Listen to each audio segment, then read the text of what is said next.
बड़गांव पंचायत में basic school पे, जहाँ पे बाइक रैली निकाला गया, जो हमारे जवान शहीद हुए हैं।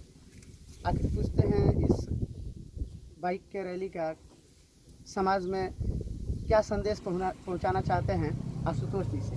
जी सर। ये जो बाइक रैली आज निकाली गई है बड़गांव पंचायत में, जी इसका सबसे पहला और मुख्य उद्देश्य ये था कि लोगों को जागरूक करना, कि हम जाने अनजाने जो चाइना का हाथ मजबूत कर रहे हैं, चाइना की अर्थव्यवस्था को मजबूत कर रहे हैं, उसका सामान खरीद कर, और ये चीज़ जाने अनजाने में सब लोग कर रहे हैं, चाहे वो छोटा सा कोई इलेक्ट्रॉनिक चीज़ हो या और भी बहुत सारा उसका पार्ट हो। अच्छा, आप लोगों ने यहाँ एक पुतला दहन किया। हाँ, किसका पुतला जलाया गया? वो पुतला चीन के जो राष्ट्रपति हैं शी जिनपिंग, उनका पुतला दहन किया गया। जी।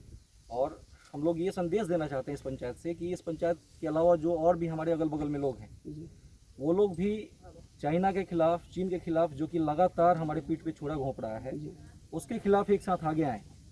वो हमारे ज़मीन पर अतिक्रमण कर रहा है और साथ ही साथ हमारे सैनिकों को मार भी रहा है। तो ये सब चीज़ एक साथ नहीं चलेगा। और हम लोग उसका इतना बड़ा बाजार आज भारत बना हुआ है, तो ये सब चीज़ हम लोग चाहते हैं कि लोग समझें, इस चीज़ को देखें, और हम जहाँ तक भी हो सके हम लोग चाइना का बहिष्कार करें, उसके सामान का बहिष्कार करें। ये हम लोग अपने पंचायत के लेवल पे इसलिए ये रैली को निकाला गया।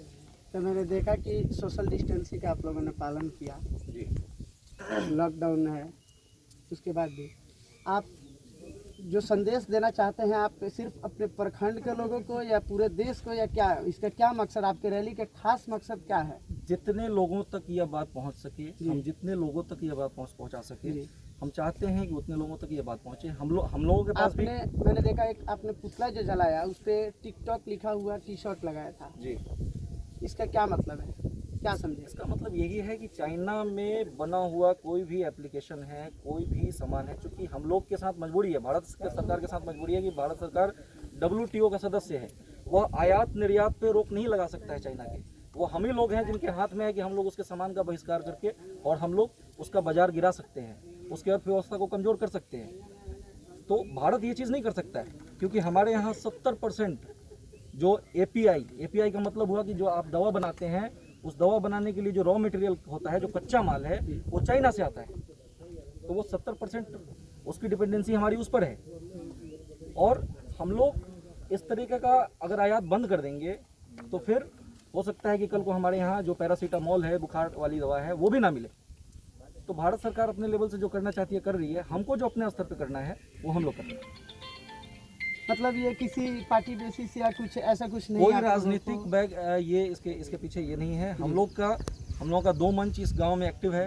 एक है बड़गांव जागृति मंच, जो कि फेसबुक पे है, और एक हम लोग का दूसरा मंच है युवा एकता मंच, जो कि हमारा व्हाट्सएप पे एक्टिव है। और हमारे जो साथी हैं यहाँ पर बहुत सारे, जैसे रजनीकांत हैं, दिनेश हैं, मुकुंद हैं, रुपेश हैं, ये सारे लोग जो दिख रहे हैं, ये सारे के सारे लोग एक्टिव मेंबर हैं। हम लोग का कोई इसके पीछे राजनीतिक मंशा नहीं है, और हम लोग बस गांव के लिए जो भी हो सकता है अपने लेवल पे वो हम लोग संभवतः प्रयास करेंगे। हाँ, बिल्कुल।